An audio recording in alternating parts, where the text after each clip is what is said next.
right, so today we Kevon, have like, Kevon Saber from Legacy Outcomes, and I'm really excited to have you because you and I work on parallel routes, or so you and Conscious Wealth work on parallel routes. We're helping people exit companies, but making sure they do it in an intentional way. And one of the things, well, I thought I'd start with a quote because questions are really important to you. So I thought I'd start with a quote to ground us, and let's see if you know, maybe you know this one. Do not seek the answers which cannot be given to you because you would not be able to live them. And the point is to live everything, live the questions now. Perhaps you will then gradually, without noticing it, live along some distant day into the answer. Do you know who said that? two guesses. Yeah. I know it's not Yoda, but it does sound Yoda-ish.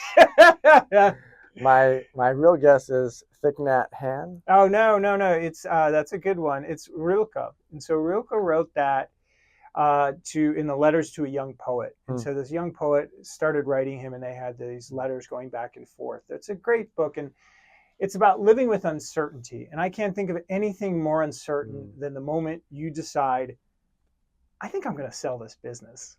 And I can't think of a place where there's so many questions and not necessarily answers. And so that's where I wanted to start with you and talk about what comes up when selling a business and why is it so difficult? There's so many ways, there's so many angles into that question, but it's a great beginning question because it helps business owners to see things from a bird's eye view. Yeah. The latter question is actually easier, so we'll start with that one, and I think it's a good springboard to the first one. So why is it so difficult? There's three big ingredients that make the dish very hard to complete and to complete in a way that anyone wants to eat it, right?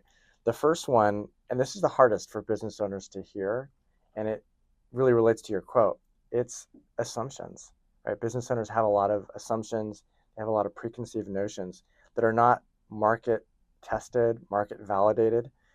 They're convenient to hold, but as my dad taught me when I was 7 years old, assumptions make an ass out of you and me, or in the case of the business owners, out of the business owner and everybody involved with them. Yeah. Right? Their team, in some cases, their family. The second big contributor is the buyers have all kinds of tricks and traps to buy businesses below fair market value. Well, if a business owner is selling a business for the first time, they don't know those hundreds of techniques that buyers use to ultimately outmaneuver these sellers. And then the third reason is, and this applies less for a business that's north of 200 million in enterprise value. But Brandon, you and I know that's a very small number of businesses, right? For most businesses that are south of that, they're going to have representation that isn't really qualified to help them sell their business. These are, in many cases, brokers who used to sell houses or used to sell cars. And the playbook for selling a house or a car has nothing to do with the playbook for selling a 20, a 50, or an $80 million business. So when those three things come together, the assumptions, the buyer's expertise relative to the sellers, and the low quality of representation out there for among the brokers and the M&A firms in general, there are a few exceptions, fortunately, it can become a mess really quickly. Yeah, so I'd like to talk about the assumptions first. And so what I think I hear you saying when you talk about assumptions is somebody's going to sell, I'm going to sell my business and I think it's worth something, but I haven't battle tested that. And I've been operating off my gut forever, and my gut has served me well, but my gut has been helping me run a business, not necessarily sell it. So how does your firm and how do you approach, what kind of questions are you asking and what types of analysis are you doing to make sure that you can test those assumptions? Well, you're making me think of one of the major takeaways of Malcolm Gladwell's book, and that was, the takeaway was that when people are making assumptions or hunches or going by their gut in an area that they have a lot of experience, such as that business owner running their business, it tends to be a great predictor. Right? It's when you try to operate by your gut in a new terrain that your gut becomes far less useful or reliable as a source of wisdom. So I'm glad you made that differentiation, and I wanted to go a little deeper on it.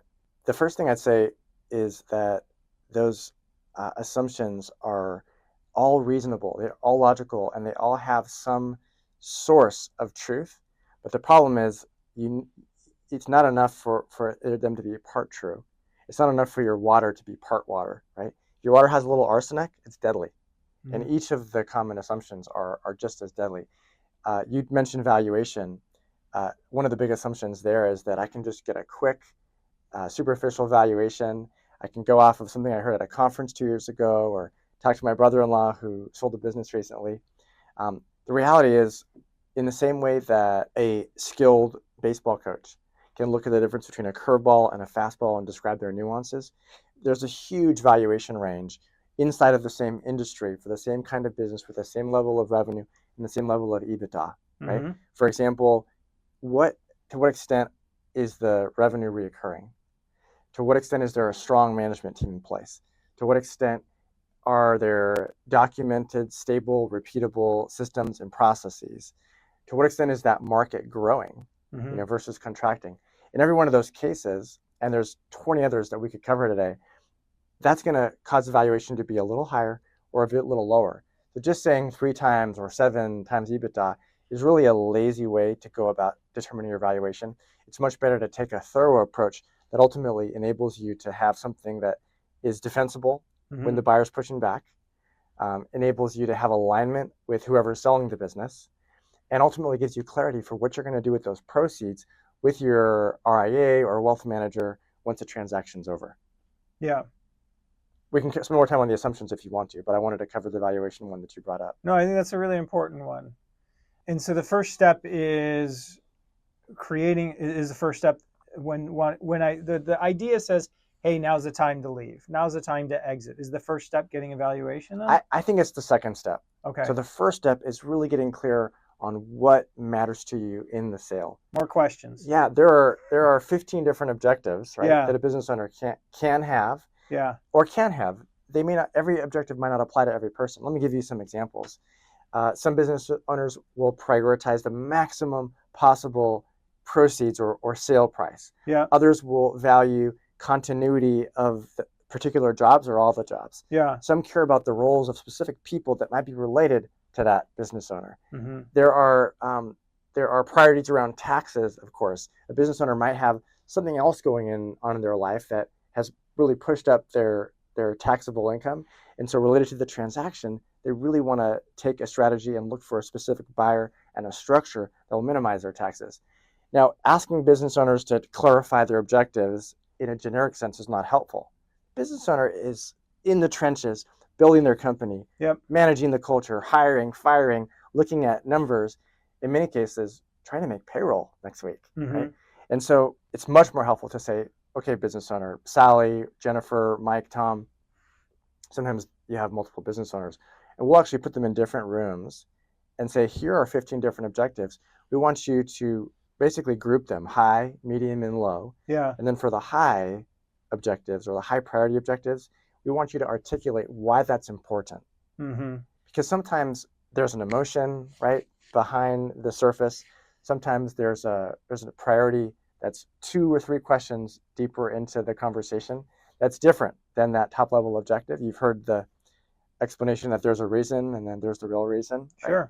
That ultimately helps us to design a whole process, what buyers we target, how we build the unique financials for those different buyers, and many other aspects of the playbook and the plan to accomplish those objectives, those top few objectives that are disproportionately more important than the rest. So the objectives are the most important. The next step is to create that bulletproof valuation. Yeah. We call it bulletproof because it's not superficial, it's defensible. And that's a forensic analysis of the strategic, operational, and financial building blocks of the business that, again, help us to say, okay, if we were to position this building block with this one, it's going to be attractive to this set of buyers. If we take instead these 2 other building blocks, it'll be attractive to these other buyers. Wait a minute. Well, if we combine, building block C and building block D, that would be attractive to a whole other set of buyers that typically have an extra 30%, right? Because they're trying to accomplish a specific imperative that they've communicated to their shareholders. Well, that wouldn't have been clear to us if we didn't do the forensic analysis and really understand each of those building blocks, because we didn't look deep enough, right? As many onions, layers of the onion rather. Let me start that part over again. Sure. if we didn't pull back layer after layer after layer of the onion, we wouldn't have identified nearly as many building blocks that would have identified the buyers who would pay the most for that business. And in many cases, prioritize other things the seller cares about, like their culture, their team, and the reputation of that business in the community. Yeah, so let's talk about culture and team, because somebody had asked me coming into this meeting, make sure you ask Kevon, how do I make sure my company lives on? Because I care about my people. A lot of the people we work with are impact-based or purpose-driven companies. What do they need to know, or how can they exit and make sure that their company continues to be in good hands, or in their teammates and their employees are in good hands? Well, I think about that through qualitative and structural mechanisms. Okay. Yep. And actually, let me just add to my question one more. And does that mean they have to give up on a sale price? Okay. I'll come back to the second part. Yeah. That is always an important follow-up question. So the first thing I'd say is there's the most important thing is the qualitative DNA of the buyer. And how well does that map to the culture and the values of the seller? Yep. Right? Because at the end of the day, there are so many different scenarios that we can put into a contract and protect against. There's so many different specific decisions a buyer of a company might make that we can statutorily or contractually ask them to not do or to do. Yep. Right? And they will sign up for that. But none of us can see the future. There's a million other scenarios, an infinite number of scenarios that the buyer is going to be deciding between that we're not going to contemplate nor spend time on in the purchase agreement. We don't want it to be 1,000 pages long. Or legislate. Yeah, we don't want to They're going to find a way around it. Yeah. Yeah. You've heard the phrase, you cannot legislate morality. You also cannot legislate culture, right? Yeah. And so the key is to really do even more diligence on the buyer than the buyer will do on the business that's selling, so that you find a buyer who actually shares your vision, shares your values, and therefore is going to strengthen, not undermine, the culture that you've built, that will care for the people that you spent so much time leading, and ultimately give them even better career ladders than the career ladders that you had as a smaller company. And that is a lot of work. It's a lot of time. And so it's important to hire the right representation that will actually take that level of care. They say the greatest day is the day you buy a boat. And then, what's this expression I'm trying to come up with? The best day of your life is when you buy a boat. Yeah. And the second best day of your life is when you sell the boat. Yeah. Or it's actually the other way around, I think. So because I had a sailboat, and actually the best day was the day I sold it. Yeah. So the best day was the day I sold it, and the second best day was the day I bought it. Yeah, I think you're right about the order. And so, how does that relate to companies? And what are people doing that doesn't make it their best day? Or in other words, what are these regrets that people are having? I want you to help teach people, because what we're doing is creating this educational platform here. What are some things that people absolutely need to avoid or think about so that they don't look back and regret their sale? Yeah, to your point, most business owners, depending on the study you look at, it's 70 to 90% have regrets over how they sold, not so much that they sold. That's right. In most cases, you're talking about someone who's in their late 60s or 70s and says, I don't have the same energy, or there's something else I want to spend my time on. Sure. I have some other legacy passion that I want to spend the next 10, 20, 30 years of my life on. So what do they have regrets over, and why do they have those regrets? Well, the first and biggest regret is I left money on the table, right? Well, can I add to that? I unconsciously left money on the table, because people can consciously leave money on the table, as what I was alluding to before. Well, let's come back to that last question, because I forgot to cover it. What we find is that most business owners, once they reach a particular threshold, right, it's different for each business owner. Sometimes it's 20 million, sometimes it's 55 million, sometimes it's 70 million, based on what they have in mind to do with those proceeds, right? Which they need to talk about with their investment advisor. With us. Yes. At Conscious Wealth. No, that's right. Yeah. No, I mean, that's what we're working on, is getting a client to a point where they have enough. They feel that they have enough. Well, whatever that threshold is, finding that threshold. And I love Conscious's process, which of course I've seen behind the scenes. Yeah. Which says, okay, how much do you need to live? What do you want to keep for investments? What do you want to keep for fun? What do you want to keep for giving? Yep. Family. Yep. Yeah, you have all these different buckets, and Yeah. putting pencil to paper, again, move things out of the generic ambiguity, where there's a lot of stress, Yeah. to the confidence and the clarity. So that's, of course, one of the values that your firm and my Legacy Outcomes has in common. Many business owners say, okay, I have the number, right? Mm-hmm. It's, let's just say, 45 million. And I have offers that will be anywhere from, let's say, 40 million to 60 million. Yep. A lot of times we see them consciously leaving 3, 5, 7, 10 millions on the table because they say, this other buyer who is offering me 47 is going to be so much better to my team, Yeah. so much better for the culture, so much better for the larger community, so much better for the customers that I spent 20 years cultivating. Mm-hmm. Mm-hmm. And those things actually are worth money to me. I could put a price on those. Yeah. What's the price? The price I'm willing to give up. Yeah. Right. And so we see that all the time. It's a whole other story, to your point, to unconsciously leave money on the table. That's right. Because you didn't realize that that assumption cost you $4 million, or the broker or M&A firm you hired cost you $7 million, or a maneuver that you weren't protected against, a clever maneuver that buyer has used many times, cost you $7 million, Mm-hmm. right? Most, I would say 95% of those are addressed if you just prepare well, right? The first stage of the seller's power path is prepare, Mm-hmm. right? And that's where, as we talked about, we're getting clear on the objectives and priorities. We are establishing the bulletproof valuation through the forensic analysis. But there are many other components, such as identifying the skeletons that the buyer will discount your business for because of the risk associated with them.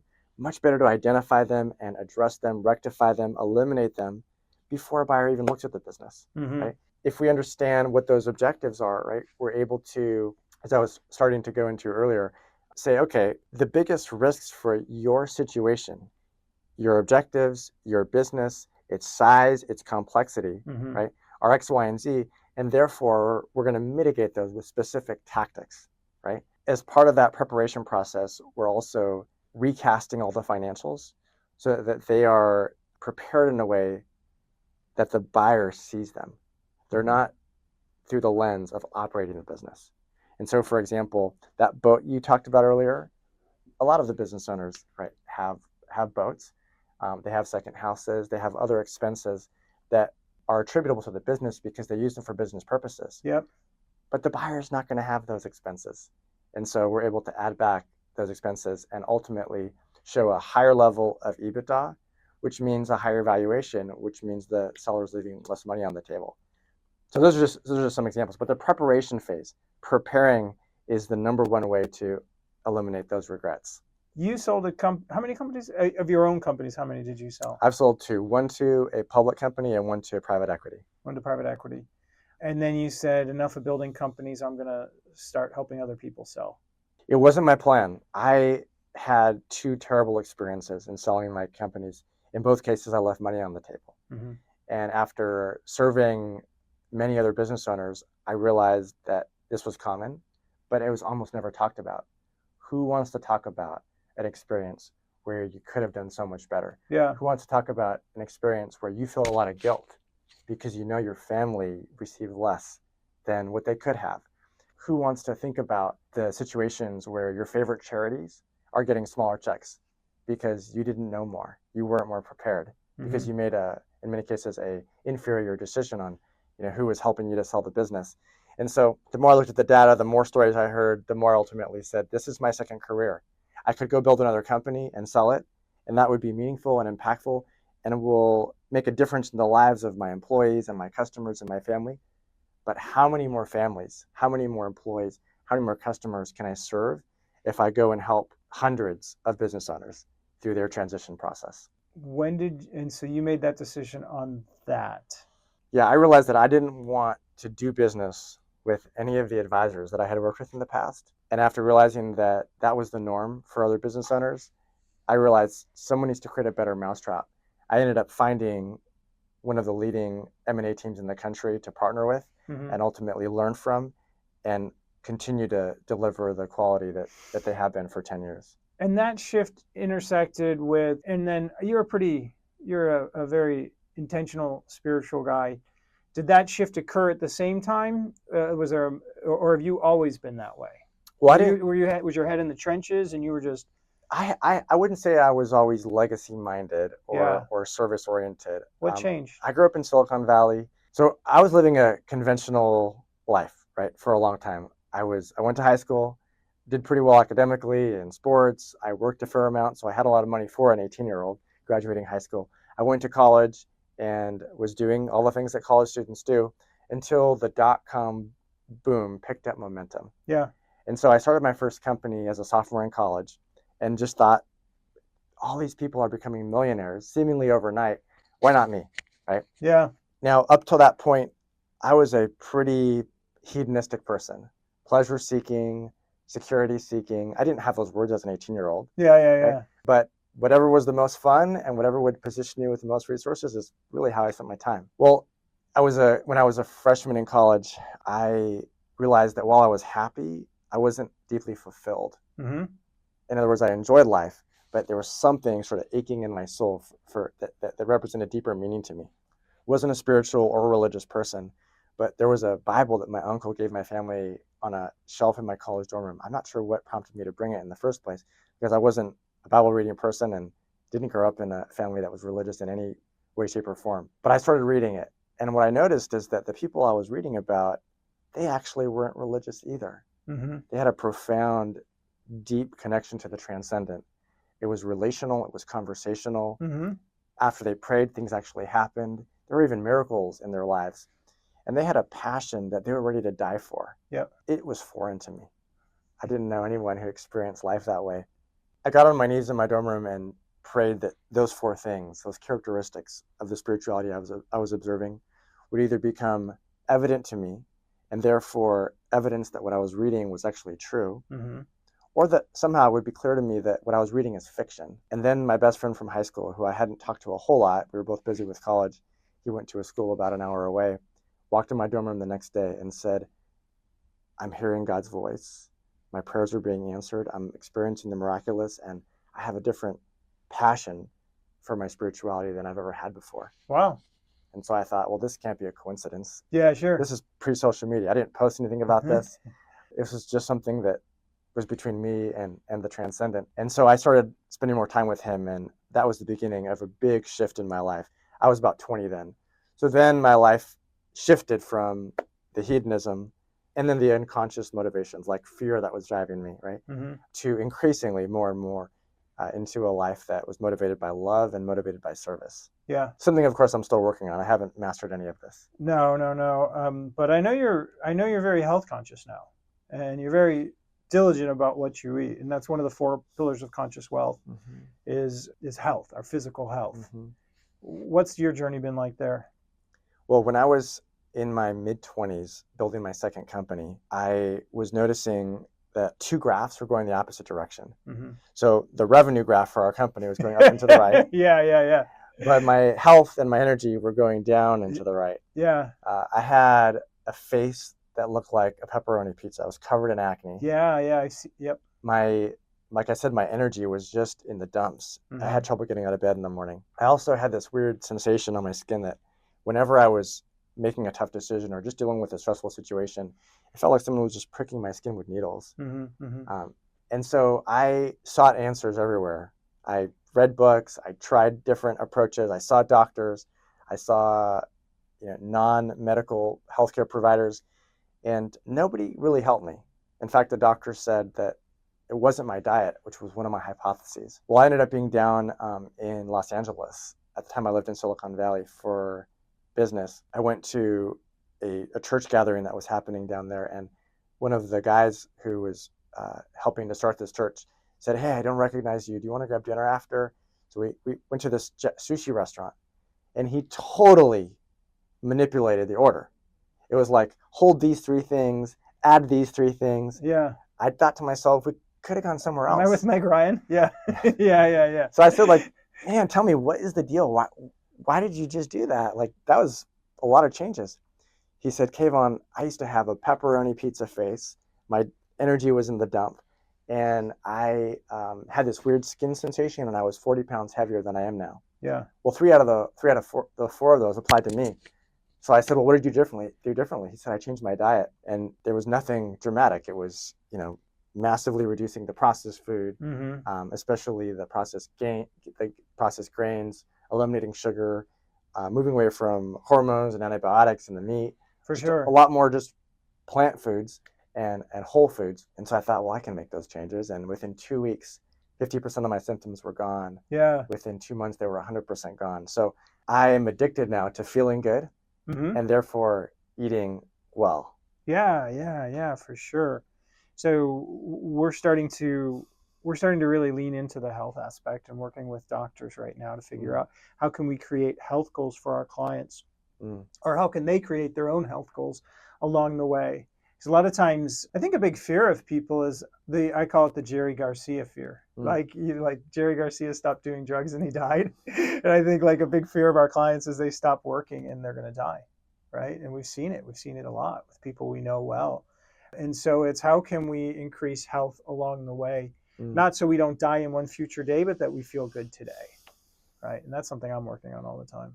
You're making me think of two things. One, I just discovered Veda Health, which is a MD who said, we can't keep practicing medicine the way we have been. Sure. And he now helps people create those individualized plans. Yeah. I'm just started working with him, and it's been eye-opening. Analysis of my health is unlike anything I've seen before. The second thing I'm thinking about is what I hear from people in your profession all the time, which is that the hardest emotional days for a business owner are the days after they sell their business. Yes. Where they've lost that identity, that purpose, that sense of this is how I'm serving. Yeah. And if they're not prepared for it, right, it's very similar to the lack of preparation leading to an emotional disaster. Yeah. Right. Except in this case, it's emotional.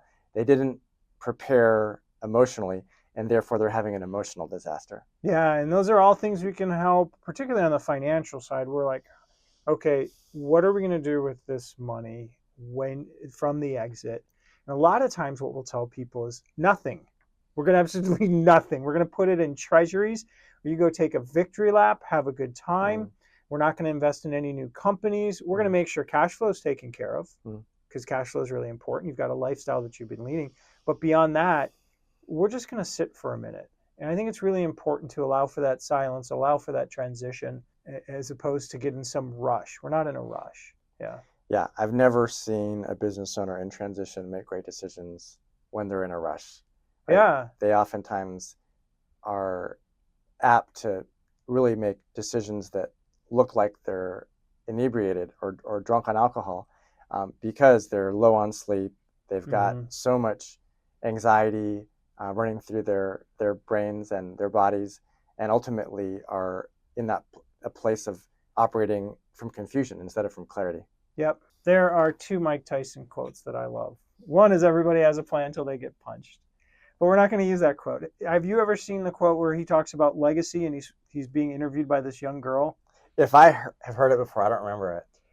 Essentially, he says, what is legacy? Legacy is all ego, and it's a problematic but interesting response to his. But I'm curious, what's legacy to you and why you think that's important? Because I do think it is a loaded word, and incorrectly can go to the dark side. So what's the light side of legacy, and why is your firm named, use that word in its name? Yeah, of course, we picked the name intentionally because we want to draw business owners or attract business owners who want to live an intentional life and want to have an intentional process that lives out their values. Right? When my wife and I got married, we said, what are our values? And we tried to design everything, right, from the invitations to the ceremony to the party after, according to our values. And that's exactly what we do with business owners. Not every business owner wants that. Yeah. Right? Brandon, a lot of them, they may have just had a death in the family, and they want to sell the business as fast as possible. Sure. Other business owners don't really care about the team or the culture, right?